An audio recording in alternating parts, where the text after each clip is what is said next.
આ વાત છે 1962ની લોકસભા ચૂંટણીની, જ્યારે બે દિગ્ગજ નેતાઓ એકબીજાની સામસામે ઊભા હતા.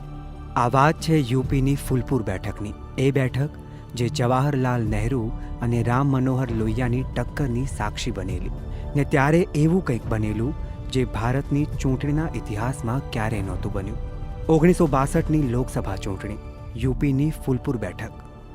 કોંગ્રેસ તરફથી નહેરુ અને સોશિયલિસ્ટ પાર્ટી તરફથી લોહિયા, બે મોટા માથા એકબીજાની સામસામે. નહેરુ કારના કાફલા સાથે પ્રચાર કરે તો લોહિયા ઘોડાગાડી સાથે. નહેરુને આ જરાય નહોતું ગમતું, તો તેમણે લોહિયા માટે કાર અને ₹25,000ની મદદ મોકલી.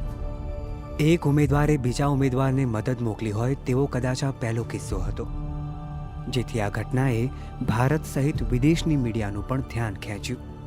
પણ તમને શું લાગે છે, લોહિયાએ એ મદદનો સ્વીકાર કર્યો હશે? જીપ તો લોહિયાએ નહેરુને પાછી આપી દીધી, પણ એવું કહેવાય છે કે પૈસા તેમણે પ્રચાર માટે વાપર્યા હતા. હવે નહેરુના પ્રભાવ વિશે તો આપણે સૌ જાણીએ જ છીએ, પણ રામ મનોહર લોહિયાને ઘણા ઓછા લોકો જાણે છે. આ મક્કમ મનોબળવાળા માણસને ખબર હતી કે જો સામે નહેરુ છે તો ફૂલપુર બેઠક પરથી જીતવું મુશ્કેલ છે. છતાં તેમણે આ બેઠક પરથી જ ચૂંટણી લડવાનું નક્કી કર્યું.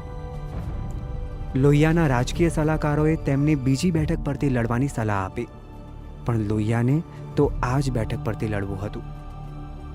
જો કે અંતમાં જીત જવાહરલાલ નહેરુની જ થઈ, ને પછી વર્ષો સુધી ફૂલપુર બેઠક કોંગ્રેસનો ગઢ બની ગઈ. નહેરુ પછી આ બેઠકની જવાબદારી તેમના બહેન વિજયાલક્ષ્મી પંડિતના હાથમાં આવી. 1964માં યોજાયેલી પેટા ચૂંટણીમાં ફૂલપુર બેઠક પરથી વિજયાલક્ષ્મી પંડિત જીતી ગયા, ને પછી 1967ની લોકસભા ચૂંટણીમાં પણ આ જ બેઠકથી જીતી વિજયાલક્ષ્મી પંડિતે કોંગ્રેસનો વારસો આગળ ધપાવ્યો. તો આ હતો કિસ્સો એક ઉમેદવારે બીજા ઉમેદવાર માટે દાખવેલી દરિયાદિલીનો. ઇતિહાસની અટારીએથી આવા તો ઘણા કિસ્સાઓમાં ડોક્યું કરીશું. ત્યાં સુધી આપ જોડાયેલા રહો ગુજરાત સમાચાર .com સાથે.